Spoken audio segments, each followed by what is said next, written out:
I want to take you to Parliament now. My colleague Joseph Opoku-Gakpo is standing by with the ranking member on Parliament's Committee on Interior and Defence, James Agaga. Hello, Joseph. Good afternoon to you. Right, Joseph, you're with the ranking member on the minority on the Parliamentary Select Committee on Interior and Defence.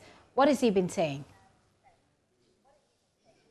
Let's hear from him. He's a former Deputy Minister for Interior as well during the NDC regime. Honorable, thanks very much for joining us.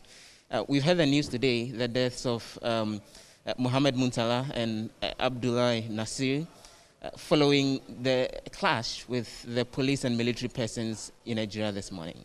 How did the news come to you? Yeah, it's regrettable.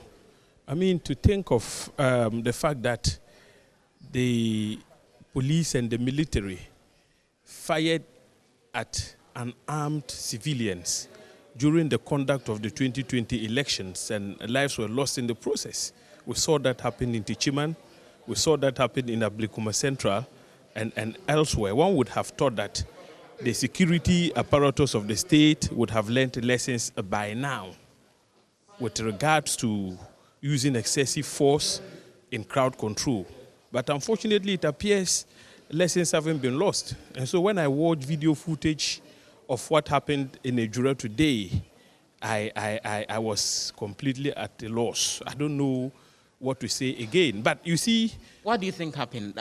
What could have virtually resulted in the military responding the way they responded, firing live ammunitions on some of the occasions allegedly directed at the crowd? I think that the government is getting jittery. I mean, that is a plain truth. The government is getting jittery because they have, for a long time, attempted to suppress what is otherwise supposed to be a fundamental human right, the right to demonstrate. You see, all the gymnastics in court, etc., it's become very evident that it is government's ploy to suppress a fundamental human right. So is this government? Is this government? My point is this government? These are security people who responded to probably an action by demonstrators. The remote causes of what eventually led to the killing of that innocent gentleman at Ejura, the member of Fix the Ghana campaign. I mean, he clearly took to social media to say a lot of things about hardship in our country and the need for government to fix the country. He was attacked by people who are supposed to be associates of the municipal chief executive of Ejura. The two men who have so far been arrested are supposed to be bodyguards of the municipal chief executive. The point is that, look, if government had not frustrated the Fix the Ghana campaigners, I am sure most of the grievances they have spelled out over the period, they would have had the opportunity to vent their anger. And so, one, threats would not have been issued and directed at the victim who died as a result of that attack in Ejura, which then culminated in a funeral procession, which was interpreted by our state security as a demonstration.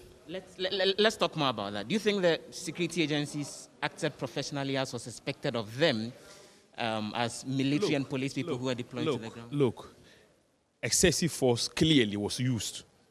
Live ammunition was fired.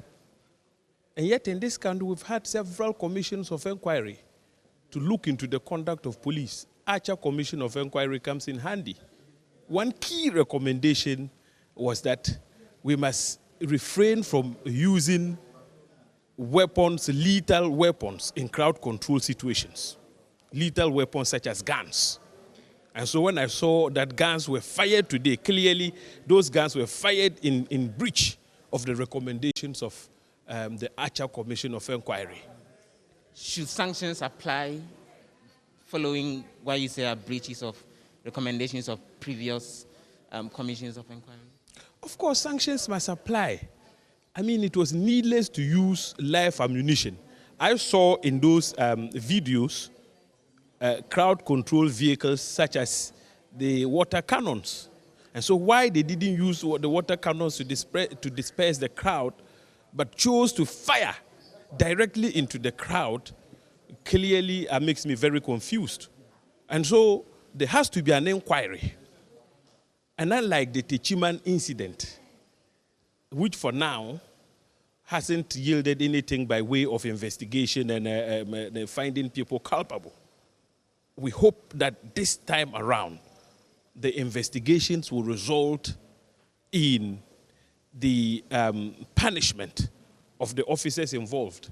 But the bottom line is the attempt to suppress the fundamental rights of the people to demonstrate. That is what has resulted in this massacre. My final question will be, you referenced the Techiman incident, and the point being that nothing has happened in terms of people being brought to justice. And then this has happened. What role can Parliament play in ensuring that this doesn't become like the Techiman incident that you referred to? The member for Ejura has written a statement, which would be taken on the floor. The statement has been admitted. My position is that once that statement is before the floor, we would make contributions to the statement. If I'm given the opportunity, I'd ask Mr. Speaker to institute a parliamentary inquiry into the matter. And it's my hope and prayer that the Speaker would grant our request, which would flow naturally from the statement that would be taken by the member for Ejura.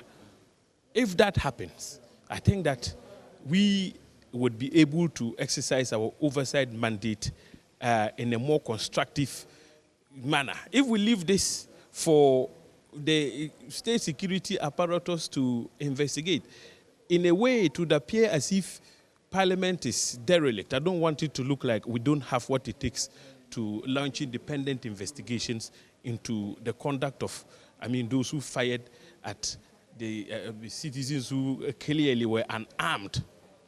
All right?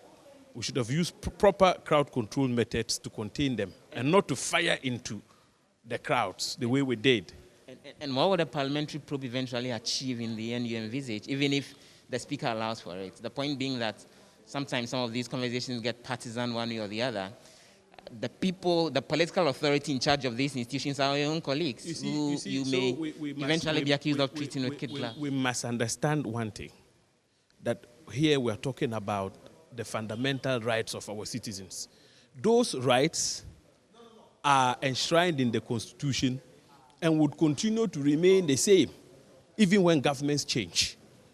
So it is high time the political class of this country came to the realization that when you protect and enforce fundamental human rights, you may be doing that for yourself. Because, you see, you wouldn't be in government forever. And when you find yourself in opposition, you would want to invoke those rights. But when you are in government, you tend to think that the enforcement of those rights is detrimental to your political survival and so on and so forth.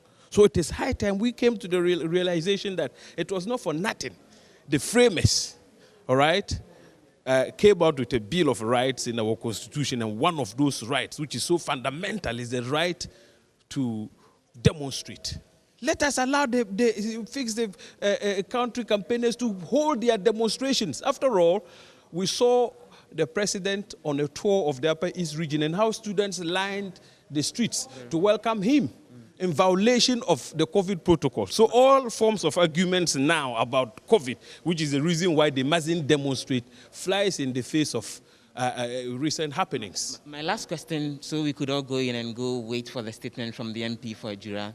Some of the residents think those who came in are probably not professional, proper security people, and in fact, in interviews with them, they claim probably people who have infiltrated the ranks of the security agencies are responsible for these killings because they acted in an unprofessional way.